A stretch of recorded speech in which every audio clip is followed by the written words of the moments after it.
નમસ્કાર દર્શક મિત્રો, સત્ય સુરત ન્યૂઝમાં આપનું સ્વાગત છે। સુરત મહાનગરપાલિકાના શિક્ષણ સમિતિની શાળામાં ગણિત વિજ્ઞાન પ્રદર્શનનું આયોજન કરવામાં આવ્યું।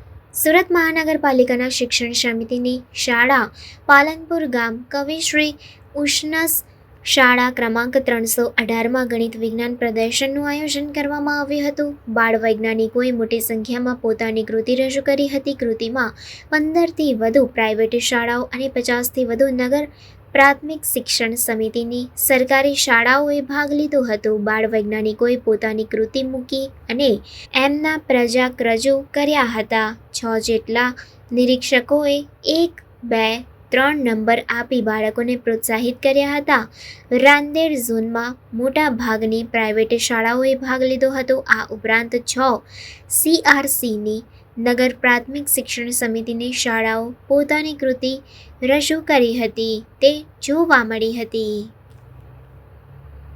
હું મૃણાલી પટેલ કવિશ્રી ઉષ્ણસ પ્રાથમિક શાળામાં આસિસ્ટન્ટ ટીચર તરીકે કામ કરું છું અને ઇન્ચાર્જ પ્રિન્સિપાલ છું અને અમારી શાળામાં ટોટલ 37 શાળાઓએ ભાગ લીધેલો છે ગણિત વિજ્ઞાન પ્રદર્શન કાર્યક્રમમાં અને ટોટલ 240 જેટલા વિદ્યાર્થીઓએ અહીંયા પ્રોજેક્ટ મૂકેલો છે અને ખૂબ સરસ પ્રોજેક્ટ છે અને દરેક બાળકો ખૂબ જ એક્સાઇટમેન્ટ ધરાવે છે અને સાથે સાથે મને એ પણ એમનામાં જોવા મળ્યું, હુનર જોવા મળ્યું કે તેઓ ભવિષ્યમાં એક બેસ્ટ સાયન્ટિસ્ટ બનશે એવો તેમનો ખૂબ સરસ પ્રયત્ન જોવા મળેલો છે।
સમાચારોની ઝડપી અપડેટ માટે હમણાં જ સત્ય સ્વરાજ ન્યૂઝ ચેનલને લાઇક, શેર અને સબસ્ક્રાઇબ કરો।